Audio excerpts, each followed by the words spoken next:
মুহতারাম হাজিরিন, অন্যান্য ধর্মগুলোকে যদি আমরা পর্যালোচনা করি, তুলনামূলক ধর্মতত্ত্বের বিশ্লেষণের আলোকে পর্যালোচনা করলে এ কথা আমি চ্যালেঞ্জ করে বলতে পারি, এটা আমার বহুদিন ধরে আমি আমার এই চ্যালেঞ্জ এই বাংলাদেশের বিভিন্ন অঞ্চলে করেছি। আমার এই বক্তব্য লক্ষ লক্ষ মানুষ, কোটি কোটি মানুষের কর্ণকুহরে পৌঁছে গিয়েছে। আমার এই বক্তব্য বাংলাদেশের সীমান্ত পাড়ি দিয়ে পার্শ্ববর্তী হিন্দুস্তানের কোটি কোটি হিন্দুদের কান পর্যন্ত পৌঁছেছে। আমাদের এই বক্তব্য বাংলাদেশের সীমানা পাড়ি দিয়ে পশ্চিমা বিশ্বের কোটি কোটি খ্রিস্টানদের কাছে আমাদের বক্তব্য উন্মুক্ত। আমাদের বক্তব্য চায়না থেকে নিয়ে শুরু করে বাংলাদেশ সকল বৌদ্ধদের জন্য আমাদের বক্তব্য উন্মুক্ত। আমার বক্তব্য বর্তমান পৃথিবীর জায়নবাদী ক্রিটিক্যাল জাতি ইহুদিদের জন্য উন্মুক্ত।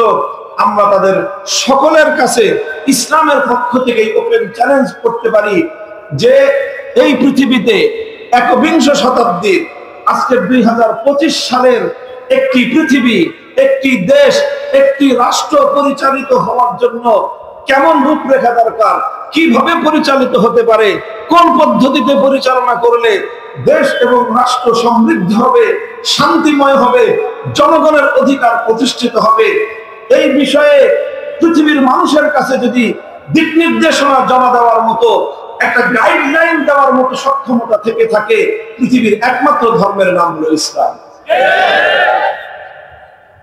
একমাত্র ধর্ম ইসলাম, যেই ধর্মটা দুনিয়ার মানুষের কাছে জীবনের সকল ক্ষেত্রে পূর্ণাঙ্গ জীবন বিধান তুলে ধরতে পারে।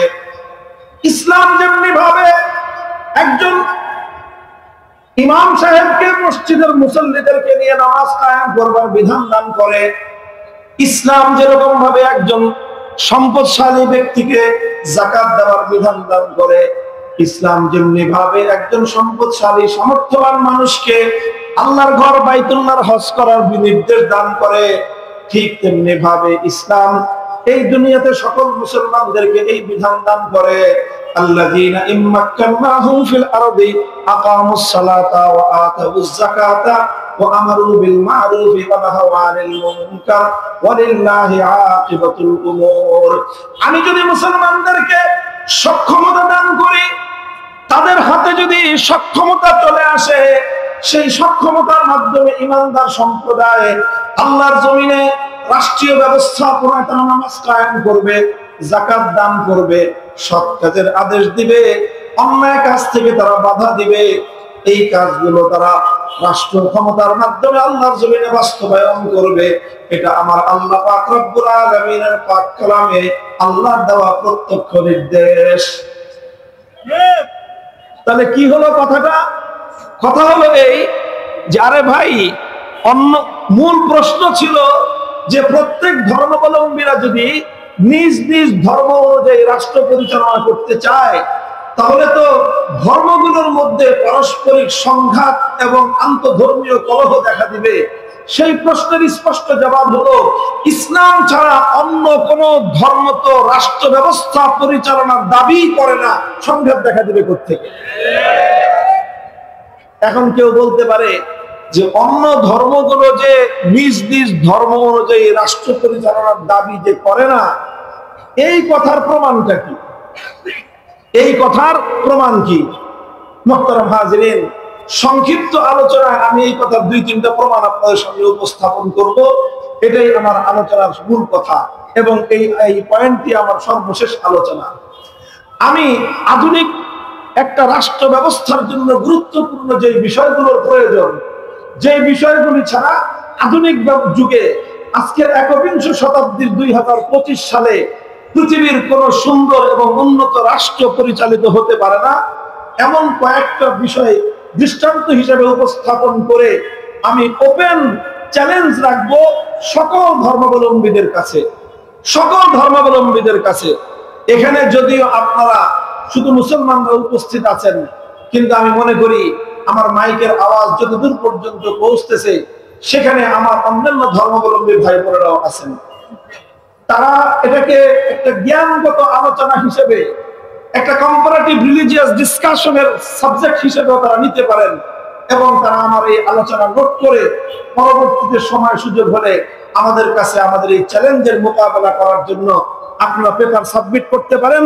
যদি কারো পক্ষ থেকে পেপার সাবমিট হয় তাহলে সেই পেপার নিয়ে আলোচনা করার জন্য পৃথিবীর যে কোনো প্রান্তে 24 ঘন্টার নোটিশে আমরা সেখানে উপস্থিত হতে বাধ্য থাকবো।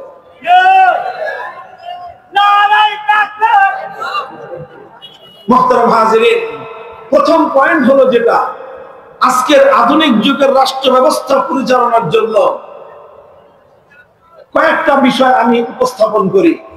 1 নম্বর একটা বিষয় ধরেন, এই যে এখন আমাদের বাংলাদেশ একটা অন্তর্বর্তী সময়ের মধ্য দিয়ে অতিক্রম হচ্ছে।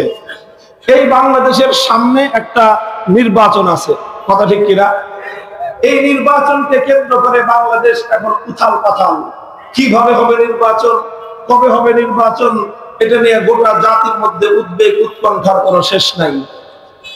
তাহলে একটা রাষ্ট্র চলতে হলে এইরকম যে কোনো একটা নির্বাচন ব্যবস্থার প্রয়োজন, যেই ব্যবস্থার মাধ্যমে রাষ্ট্র এবং জাতির একজন শাসক নির্বাচন করা যাবে।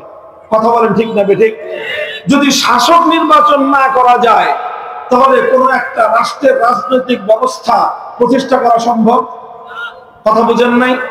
একটা রাষ্ট্র পরিচালনা করতে হলে রাষ্ট্রের একজন শাসকের দরকার আছে না নাই? তো এই শাসকটা নির্বাচন করবার জন্য কোন একটা সুন্দর পদ্ধতির দরকার আছে না নাই? তাহলে রাষ্ট্রের জন্য যেমন শাসক প্রয়োজন, সেই শাসক নির্বাচন করবার জন্য একটা সুন্দর সুশৃঙ্খল একটা পদ্ধতির দরকার। যদি কোনো সুন্দর সুশৃঙ্খল পদ্ধতি না থাকে তাহলে এই রাষ্ট্রের শাসক নির্বাচনকে কেন্দ্র করেই একটা জাতির মধ্যে রক্তক্ষয়ী যুদ্ধ হইতে পারে, একটা জাতির মধ্যে রক্তক্ষয়ী সংঘাত হতে পারে। কথা বলেন ঠিক না বেঠিক? এবার আসেন, আমরা এই প্রশ্নটাকে সামনে রাখলাম যে একটা জাতির শাসক কিভাবে নির্বাচন করা হবে। এই প্রশ্ন নিয়ে আমরা প্রত্যেকটি ধর্মাবলম্বীদের কাছে আমরা এই প্রশ্ন রাখলাম। প্রথমে আমি ইসলামের কাছে রাখলাম, ইসলাম তুমি বলো দেখি তোমার ধর্মীয় বিধান অনুযায়ী একটা জাতির শাসক কিভাবে নির্বাচন করবে, এমন কোন পদ্ধতি কি তোমার কাছে আছে? একই প্রশ্ন আমি করলাম হিন্দু ধর্মের কাছে। হিন্দু ধর্ম পৃথিবীতে প্রায় তোমার 150 কোটি অনুসারী আছে। এই বিশাল 100 কোটি অনুসারী বা 100 কোটির উপরে তোমার অনুসারী, এই 100 কোটি অনুসারী হিন্দু ধর্মাবলম্বীদের কাছে আমাদের প্রশ্ন, হিন্দু ধর্মের কাছে আমাদের প্রশ্ন, একটা জাতির শাসক নির্বাচন করবার জন্য হিন্দু ধর্মের পক্ষ থেকে কি ধরনের ব্যবস্থা আছে, কি ধরনের গাইডলাইন আছে? একই প্রশ্ন করব বৌদ্ধ জাতির কাছে। পৃথিবীতে প্রায় 100 কোটি বৌদ্ধ আছে এবং চায়নার মতো উন্নত একটা রাষ্ট্র তাদের কাছে আছে। তোমরা বলো দেখি বৌদ্ধ ধর্ম অনুযায়ী শাসক নির্বাচন করার পদ্ধতি কি? এরপরে একই প্রশ্ন আমি রাখলাম খ্রিস্ট ধর্মাবলম্বীদের কাছে। 250 কোটি খ্রিস্টান, সারা পৃথিবীতে সর্ববৃহৎ জনসংখ্যা হলো খ্রিস্টান জাতির। উন্নত বিশ্ব ইউরোপ এবং আমেরিকা শাসন করে খ্রিস্টানরা। সেই খ্রিস্টানদেরকে বলবো তোমরা তোমাদের ধর্মীয় নীতির আলোকে, ধর্মীয় নির্দেশনার আলোকে বলো দেখি একটা জাতির শাসক নির্বাচন করবার কি পদ্ধতি তোমাদের খ্রিস্ট ধর্ম দেয়।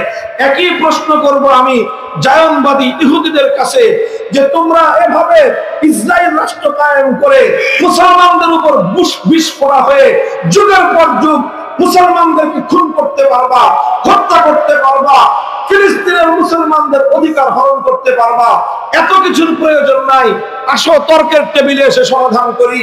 হে খ্রিস্ট জাতি, হে ইহুদি জাতি, প্রশ্নের জবাব দাও দেখি তোমাদের ইহুদি ধর্ম অনুযায়ী একটা জাতির শাসক নির্বাচন করবার কি পদ্ধতি, সেই পদ্ধতিটার নাম কি, সেই পদ্ধতিটার ব্যাখ্যা কি, বিশ্লেষণ কি, তোমরা প্রদান করো। 5টা ধর্মের কাছে আমি একই প্রশ্ন যদি আমি উত্থাপন করি, 5 ধর্মের কাছ থেকে কি জবাব আসবে সেই জবাবটা আমি আপনাদের কাছে অগ্রিম দিয়ে যাই।